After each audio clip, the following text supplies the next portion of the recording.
The Season 3 balance changes has completely changed the meta, and so having the best classes with the best builds is very, very important. So without further ado, let's just get straight into the best loadouts of Season 3. So at number 1, I always start with the best loadout to use, which is in fact the Amax and the Bullfrog. Now the Amax is at the moment the fastest time to kill assault rifle, which is viable, so the FAL has a fast time to kill, but it's not very good at all. The Amax build is as follows: you have your mono suppressor, you have your Zodiac barrel, your commando foregrip, your 45 round mags, and your VLK 3x optic with the T-pose reticle if you've unlocked it. It's quite clean. Now, you need to know which secondary to pair this with, which in my opinion will be the Bullfrog, mainly because the Bullfrog does now have a faster time to kill than the Mac 10, as you can see on this chart here. Although it's not as fast as the Cold War MP5 that I'll get onto later in this video, it is the most consistent with the most ammo, with the best kind of overall SMG in my opinion. That's why I'm using it, and that's why lots of people are using it. The build is as follows: you have your Grau suppressor, you have your Task Force barrel, you have your 85 round fast mag, you have your KGB skeletal stock, and you have your Serpent Ram. Now, although I said the Bullfrog is the best, there is other options, as there are a few more viable guns, being the Mac 10. Now the Mac 10 does not have as fast time to kill, however it does have a much faster fire rate and less ammo, and therefore if you're hitting more shots, then this could be the right gun. You could find that if you're on the Bullfrog and you're missing a lot of shots, you're going to be at a large disadvantage because you're not going to hit as many shots because of the slower fire rate. So the Mac 10 might be right for you,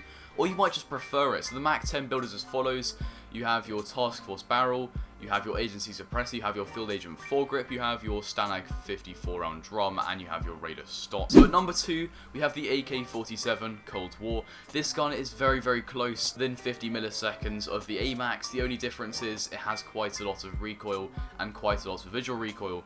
So I reckon that it's going to be more meta-worthy after the Amax is inevitably nerfed. But for now, it's something you can give a go, and if you prefer it, use it. With the build on screen, you have your Agency suppressor, your 20-inch Liberator barrel, you have your Bruiser grip for the recoil control, you have your 45 round mags, although you can use the 60 for more ammo, then you have your Axial Arms 3x scope with the precision reticle or the default reticle, either or should be fine. Then again, you compare this with your Bullfrog or your Mac 10 with the same build. Screenshots are going to be showed here quickly. They're the same secondaries, just for this type of class. Now next up, we have a slightly different class with the Cold War MP5. Now I did mention this, and it does actually have a faster time to kill than the Bullfrog, as you can see on this chart here. Only reason why people don't really suggest using it is because it does not have very good range at all. And like the Modern Warfare MP5, it's basically like a shotgun in terms of range, very, very close quarters, lots of hip fire, that kind of stuff. However, because of its faster time to kill, some people might actually prefer this, as you can outgun a Bullfrog by around 60 milliseconds, which, pairing all the SMGs at the moment, is actually a decent amount. So I'll quickly show a build here on screen. But yeah, give this a go and you compare this with your Amax or your Cold War AK-47. Now, I always include the snipers, and so I'm going to show a few sniper classes which have actually changed. Now, the FAR was nerfed, so it's no longer an SMG, and it said the Ram 7 and the XM4 are the new best sniper secondaries. The reason for this is the Ram 7 has a slightly faster time to kill, however the XM4 does perform better at range in my opinion, and true game data and a few other sources' opinion, so you can use either or. The Ram 7 build is on screen as follows, and the XM4 build is on screen as follows here. And then after you've seen these for a few seconds, I'll show you a screenshot of the TTK comparison, just so you know which one's which. Personally, I pair this with a Kar-98. The build is on screen as follows. This does not change. It's the same every time. The Kar-98 slaps, it's got great mobility, it doesn't have very much idle sway like the Cold War guns do, you can hold your breath. There's not really many issues with it. It's just a great gun. It's really fun as well, and it's actually very easy to use because it has fast bullet velocity. With the new update, there has been a new sniper rifle called the Swiss. Now, this gun is actually very competitive with the Kar-98. It's not quite as broken as the Kar-98 yet. However, if there are nerfs, it could very well be. This is because it's like the Kar-98. It's very quick. However, it's just slightly not as mobile, and the idle sway is just a little bit worse. So you can give this a go, but it's more kind of experimental compared to the Kar-98 that's been a solid sniper, very fast. Now, for some of you, the Kar-98, you don't really like it. It's too lightweight, you're not very good at hitting shots. Whatever it is, there is another sniper for that type of person, which is the SPR. Now, you're actually going to pair this with the same secondaries, because all the SPR is a slightly longer range and a slightly chunkier sniper. Now the reason for this is that the SPR basically has the same bullet velocity as the HDR, so it makes it a great sniper for long range shots. Now next up is what I'd like to call the experimental class of the video, which I leave further towards the end because it's not quite meta, however it's actually pretty good and it's good fun to use. Now this is going to be the Krig and the LC10 or the FARA. Now these might be new guns to you, but these are all Cold War guns, the Krig being a recently buffed AR in the Season 3 update.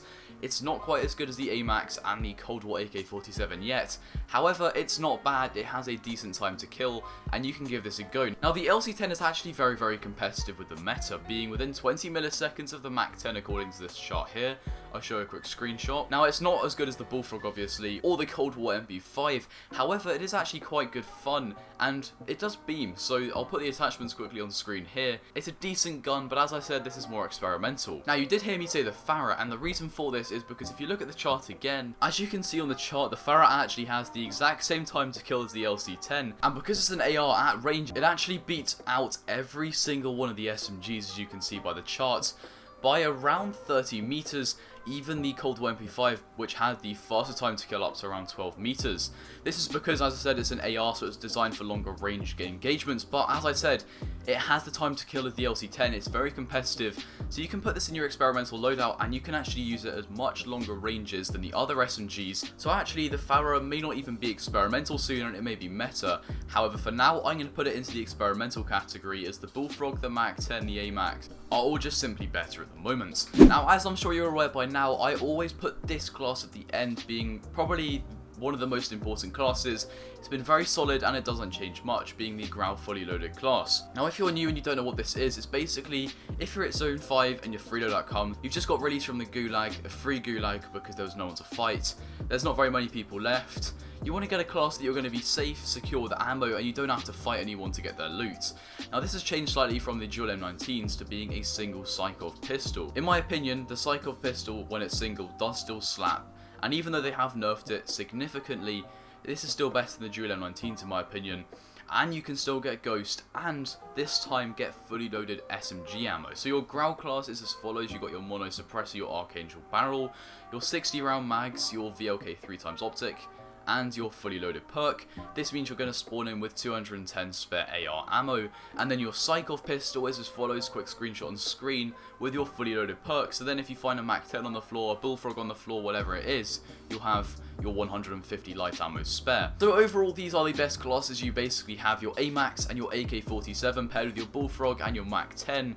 Then you have your Kar-98 or your Swiss or your SPR paired with your Ram 7 and your XM4. Then you have your Cold War MP5 class, which is basically the Amax and AK again, being a slightly faster time to kill, however not as good range. Then you have your experimental class being the Krig and the LC10 or the FARA. And then last of all, you have your fully loaded class. These are all of the classes, timestamps should be here. But thank you all so much for watching this video. If you found this helpful or if you used any of the classes, please tell me down below in the comments which ones you used. But that's all from me. Like, comment and subscribe, and I'll see you in the next one. Goodbye.